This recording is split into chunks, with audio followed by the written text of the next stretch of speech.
Dans cette vidéo, nous allons voir la racine cubique d'un nombre. Commençons par l'activité de découverte à la page 311. On nous dit que le Sea Life Center de Blankenberg a acheté, pour ses poissons scorpions, un aquarium cubique de 8 mètres cubes de volume. La question est, quelle est la longueur du côté de cet aquarium? Donc il faut savoir que le volume d'un cube, que nous avons revu dans les révisions géométriques, c'est côté fois côté fois côté, ou côté élevé au cube. Donc, la question est, quelle serait la longueur du côté qui, élevé au cube, me donne 8 mètres cubes? Eh bien, c'est 2 mètres. Donc 2 est la racine cubique de 8, ce qui veut dire que la racine cubique de 8 est égale à 2. Donc, on l'écrit comme ceci. On avait vu que racine carrée, on n'était pas obligé d'écrire l'indice. Et ici, pour la racine cubique, eh bien, c'est obligatoire. Voilà, et donc on écrit que la racine cubique de 8 vaut 2. Donc l'indice 3, comme je l'ai dit, doit être obligatoirement écrit. Alors, voici les relations. En fait, si on prend un nombre, par exemple 2, qu'on l'élève au cube, ce qui nous donne 8, eh bien pour retrouver ce nombre, il suffit de faire l'opération contraire. D'accord? Donc, la racine cubique du nombre que l'on a obtenu en ayant élevé 2 au cube. Donc racine cubique de 8 nous donne 2. Et si on généralise, eh bien, lorsque l'on a un nombre quelconque x, élevé au cube, cela nous donne x cube, et lorsque l'on fait sa racine cubique, nous obtenons x à nouveau. Alors calculer la racine cubique d'un nombre revient à rechercher donc le nombre qui, élevé au cube, donne ce premier nombre, tout simplement. Voilà, donc ce que j'avais mis précédemment. Et donc, si j'ai 64 et que je fais sa racine cubique, je dois trouver le nombre qui, élevé au cube, me donne 64. Donc voici l'écriture, racine cubique de 64. Alors quel est ce nombre? Ce nombre, c'est 4. Parce que 4 élevé au cube me donne bien 64. Alors un nombre négatif possède une racine cubique. Et oui, nous avions vu que c'était impossible pour les racines carrées, mais pour la racine cubique, c'est possible. Ben oui. Ici, si je prends la relation élevée au cube, donc x qui représente n'importe quel nombre et que j'élève au cube, j'obtiens x cube. Donc pour 3, je vais obtenir 27. Pour 2, j'obtiens 8. Pour 1, j'obtiens 1. Pour 0, j'obtiens 0. Et moins 1 élevé au cube, eh bien c'est moins 1 fois moins 1 fois moins 1, ce qui me donne moins 1. Moins 2 élevé au cube, ce qui me donne moins 8. Et moins 3 me donne moins 27. Et donc, eh bien, à partir de ces nombres-là, si je fais le racine cubique, forcément, donc la racine cubique de moins 27, c'est moins 3. C'est le nombre qui élevé au cube m'a donné moins 27. Racine cubique de moins 8 donne moins 2. De moins 1, moins 1. Alors, contrairement aux racines carrées, un nombre n'admet qu'une seule racine cubique. Et oui, donc ici, lorsque nous avions par exemple 6 et que nous faisions la racine carrée de ce nombre, d'accord? Donc trouver le nombre qui élevé au carré donnait 6, nous avions la racine carrée positive, racine carrée de 6, et la racine carrée négative, donc l'opposé de la racine carrée positive. Ce qui était bien correct parce que l'opposé de la racine carrée de 6 élevé au carré nous donnait bien 6, et le carré de la racine carrée de 6 nous donnait 6. Donc, deux racines possibles, d'accord, pour le nombre 6. Maintenant, pour les racines cubiques, si je prends le nombre 125 et que je me dis, tiens, peut-être qu'il y a deux solutions possibles aussi, comme pour les racines carrées, donc il y a la racine cubique positive, racine cubique de 125, c'est-à-dire 5, et l'opposé de la racine cubique de 125, donc la racine carrée négative. J'obtiens moins 5. Ben, en élevant ces deux valeurs-là au cube, je dois normalement réobtenir 125. Ben, on voit qu'en élevant moins 5 au cube, donc l'opposé de 5 au cube, j'obtiens moins 125. Or, c'est 125 que je dois avoir. 5 au cube donne 125. Donc, on voit bien qu'ici, pour 125, il n'y a qu'une seule racine cubique possible. Si je prends moins 27, eh bien je prends la racine cubique de moins 27, donc ce qui me donne moins 3, et l'opposé de la racine cubique de moins 27, ce qui me donne 3. D'accord? Puisque racine cubique de moins 27, c'est moins 3, je fais l'opposé, ça fait 3. En élevant ceci au cube, je vais voir ce que j'obtiens comme résultat. Je dois normalement obtenir moins 27. Si j'obtiens autre chose, ça veut dire que la valeur que j'ai là n'est pas une racine cubique. Eh bien, on voit que si je prends 3, d'accord, donc l'opposé de la racine cubique de moins 27, ce qui me donne 3, si j'élève 3 au cube, j'obtiens 27 et pas moins 27. Donc cette solution-là n'est pas bonne.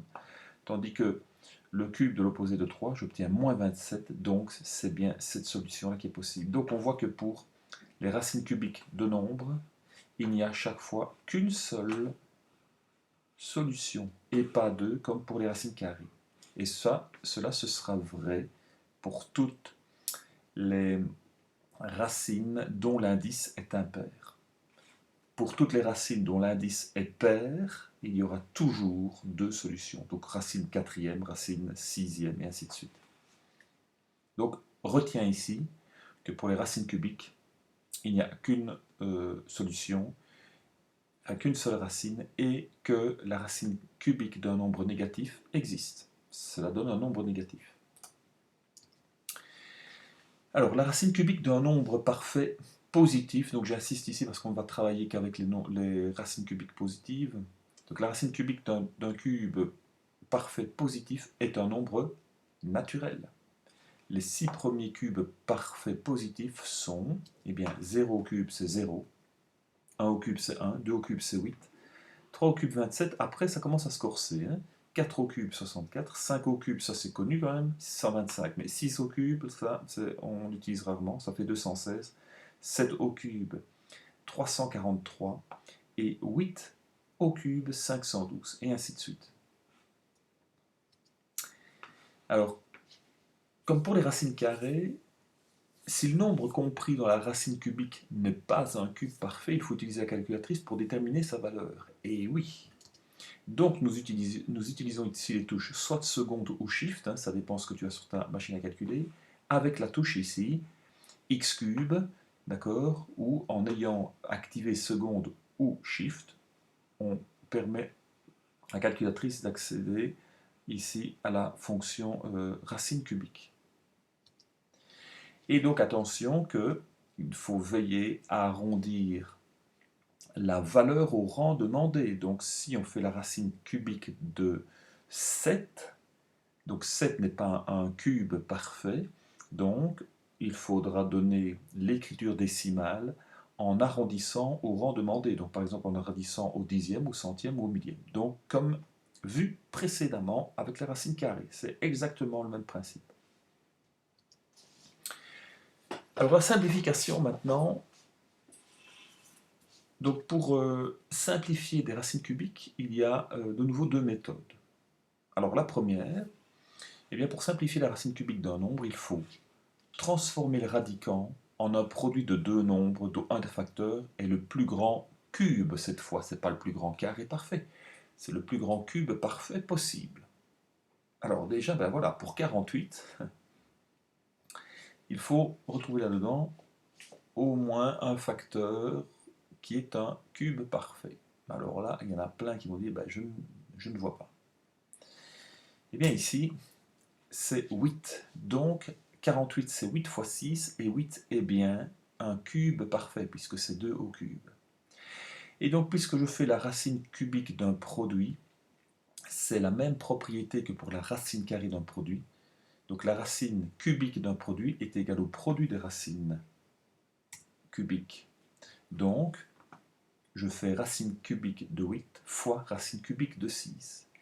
Et évidemment, cette première racine cubique, je peux la calculer puisque 8 est un cube parfait. J'obtiens 2 qui sera multiplié par la racine cubique restante qui, elle, évidemment, ne sait pas être réduite. D'accord? Elle l'est déjà et on ne sait pas la calculer parce que 6 n'est pas un cube parfait. Voilà. Donc cette méthode-là, comme je l'avais déjà dit pour les racines carrées, c'est une méthode que je n'utilise pas que je préfère que vous n'utilisiez pas si bon, vous n'êtes pas fort en calcul mental et que vous ne voyez pas directement les carrés parfaits ou les cubes parfaits. Donc moi, je privilégie la deuxième méthode, d'accord? C'est la décomposition en facteurs premiers. Et donc si on reprend 48 pour faire sa racine cubique, eh bien donc on va décomposer 48 en un produit de facteurs premiers et même on va l'écrire sous forme de produit de puissance de nombres premiers. Donc ici, voilà, 48, on a la décomposition ici, d'accord, en facteurs premiers, et donc on peut réécrire ça sous la forme 48 est égal à 2 exposant 4 fois 3. Alors, à partir de là, comment va-t-on faire? On avait vu avec les racines carrées que c'était une puissance, d'accord, que l'exposant était un demi, et que, en fait, cet exposant-là divisait par 2 les autres exposants, donc les exposants des bases. Et bien pour la racine cubique, on va voir qu'en fait, l'exposant va diviser les exposants des bases en 3. Donc la racine cubique est une puissance. Voilà, racine cubique d'un nombre A, c'est A exposant un tiers. Donc, à partir du moment où tu as bien compris avec les racines carrées en utilisant la décomposition, en produit de facteurs premiers, enfin sous forme de puissance, c'est exactement la même chose pour les racines cubiques. Et ce sera la même chose pour les racines quatrième, cinquième, sixième. Par exemple, la racine d'indice 9 divisera les exposants en 9. Voilà, enfin, par 9, pardon. D'accord? Et donc ici, puisque l'exposant vaut 1 tiers, ça veut dire que les exposants vont être divisés par 3. Si je reprends racine cubique de 8, d'accord, comme l'exemple du début de l'activité d'introduction, eh bien, je vais réécrire 8 sous forme de puissance. C'est 2 exposant 3. Alors là, pour bien te le montrer, je vais passer par les puissances, qu'il ne faudra pas faire évidemment dans les exercices plus tard. Hein. Et donc, racine cubique, c'est exposant un tiers. Et là, je vois que de nouveau, j'ai la puissance d'une base. Dans la puissance d'une base, je recopie la base et je multiplie les exposants, chose que l'on avait déjà revue avant. Hein. D'accord? Et donc, en multipliant les exposants, ben, je vois que j'obtiens 2 exposant 1. Donc, ici, la racine cubique de 2 au cube, on voit qu'on obtient 2 exposant 1. L'exposant a été divisé en 3, et donc j'obtiens 2. Maintenant, que fait-on si les exposants ne sont pas divisibles par 3? Ah oui, ça c'est un problème, ça. Ici, j'avais bien 3, qui est un multiple de 3. Mais ici, si jamais les exposants ne sont pas divisibles par 3. Par exemple, racine cubique de 81. Eh bien, 81, je peux le réécrire sous la forme de puissance, c'est 3 exposant 4. Et on voit que 4 ici n'est pas divisible par 3. Alors, comment est-ce que je vais faire? Je vais utiliser la même astuce que celle qui a été utilisée pour les racines carrées pour avoir des exposants qui étaient divisibles par 2. Ici, il faut que ce soit divisible par 3. Donc, on voit que 4 n'est pas divisible par 3, donc n'est pas un multiple de 3. Donc, il faudrait s'arranger pour avoir des exposants qui sont des multiples de 3. Facile, hein? Donc, hormis, 0, c'est 3, 6, 9, 12 et ainsi de suite. Or, on voit que pour 4, eh bien, on peut utiliser ici la propriété de puissance, donc produit de puissance d'une même base, d'accord, voilà, et je vais l'utiliser dans l'autre sens, évidemment. Voilà, a exposant x fois a exposant y est égal à exposant x plus y, on fait comme pour les racines carrées, eh bien, l'exposant que l'on a là, on va le décomposer en 2 exposants. Donc 3 exposant 4, c'est 3 exposant 3 fois 1. Voilà, je l'ai ici. Mon exposant qui est un multiple de 3, donc qui est divisible par 3. L'autre, 1, ne l'est pas. Et bien donc je le laisserai de côté. Lui, je vais le laisser sous la racine cubique. D'accord? Sous le radical. Et donc, la racine carrée ici d'un produit est égale au produit. La racine cubique d'un produit est égale au produit des racines cubiques. Ben oui, c'est la même propriété que pour les racines carrées. Et donc voilà, je viens appliquer la racine cubique sur 3 au cube et 3 exposant 1. Pardon. Et donc, dans ce cas-ci, on sait que la racine cubique divise les exposants par 3, donc je vais avoir ici 3 exposant 1, donc c'est-à-dire 3. Et pour le 3 exposant 1 qui est ici, eh bien je ne sais pas trouver une valeur entière, enfin un nombre naturel, parce que 3 n'est pas un nombre cubique, et donc je le laisse sous le radical, et donc voilà, j'ai bien 3 racines cubiques de 3. Si je prends un autre exemple d'un nombre dont j'ai déjà fait la décomposition, voilà, j'ai la racine cubique de 2 exposant 5 fois 3 exposant 6 fois 5 exposant 2. Alors on voit qu'ici, ben oui, on a un exposant qui est un multiple de 3, pas de problème. Mais là, 5 et 2, ce n'est pas le cas. Donc, comment vais-je faire? Eh bien, je vais transformer déjà 2 exposant 5 en 2 exposant 3 fois 2 exposant 2. Ah, pourquoi est-ce que ce ne serait pas 2 exposant 4 fois 2 exposant 1? Mais parce que je veux absolument avoir un exposant qui est un multiple de 3, donc qui est divisible par 3. Or, pour 5, eh bien voilà, c'est 2 exposant 3 fois 2 exposant 2. 3 exposant 6, pas de problème. Et 5 au carré, ben 2, c'est plus petit que 3. Donc, je ne sais pas décomposer cela en ayant au moins un des exposants qui est un multiple de 3. Voilà, donc je laisse ça comme ceci.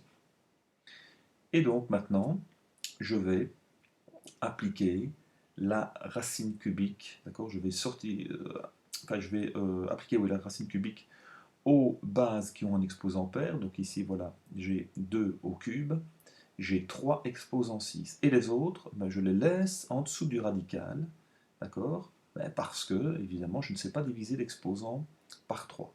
Et donc ici, je vais calculer la racine cubique de 2 au cube, je vais diviser l'exposant par 3, donc j'obtiens 2 exposant 1, donc c'est 2. 3 exposant 6 divisé par 3, ça me donne 3 exposant 2. Et 2 au carré fois 5 au carré, eh bien là, je ne sais rien faire, donc je vais laisser ça sous le radical, et je vais les multiplier ensemble. Donc je calcule tout, et je réduis. Donc je vais avoir ici 2 fois 9, fois racine cubique de 4 fois 25, et donc pour finir, j'obtiens 18 racines cubiques de 100. Alors même si 100 est un grand nombre, il est impossible de faire sa racine cubique sans avoir un nombre avec une partie décimale illimitée et non périodique. Donc voilà, on le laisse comme ceci. Maintenant, si on en revient à racine cubique de 48, donc racine cubique de 48, c'est la racine cubique de 2 exposant 4 fois 3. Et donc le 2 exposant 4 ici, je m'arrange pour avoir décomposer l'exposant 4 en 2 exposants dont 1 est un multiple de 3, donc c'est 2 exposant 3 fois 2 exposant 1. Je vais détailler ici mon produit, donc je vais éclater mon produit en appliquant la racine cubique sur les puissances dont l'exposant est un multiple de 3. Je n'ai que celui-ci, les autres vont rester en dessous du radical. Racine cubique de 2 au cube, eh bien je divise l'exposant par 3, ce qui me fait 2 exposant 1. Et 2 fois 3, ce qui me donne 6, donc j'ai 2 racines cubiques de 6. Donc attention qu'ici, le 3, ce n'est pas 2 qui est élevé au cube, hein, on a l'impression, mais ce n'est pas le cas. Donc c'est 2 racines cubiques de 6. Et donc, ici, arrivé à ce point de matière, on constate qu'il existe aussi 3 types de racines cubiques.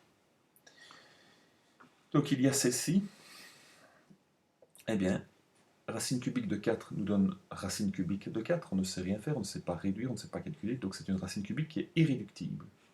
Racine cubique de 27, eh bien ça donne 3, puisque 27 c'est 3 au cube, donc c'est une racine cubique à calculer. Et la dernière, racine cubique de 250, ça nous donne 5 racines cubiques de 2, c'est une racine cubique à simplifier. Voilà, cette vidéo est terminée, nous clôturons le chapitre sur les radicaux. À bientôt.